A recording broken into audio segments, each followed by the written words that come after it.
data type, age into data type. Now I am going to insert a value in a table. Row 1, ID 501, name Rajeshwari,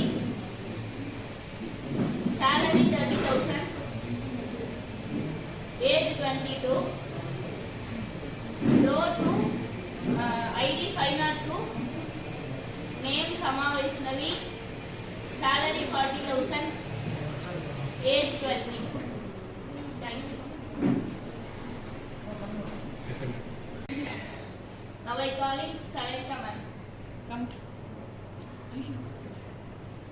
Select from table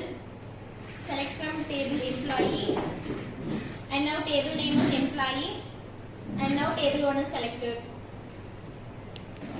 Now I am calling update command.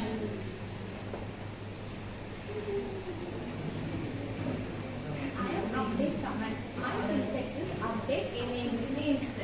Employee set that set name Samashnavi is changed into Madesh.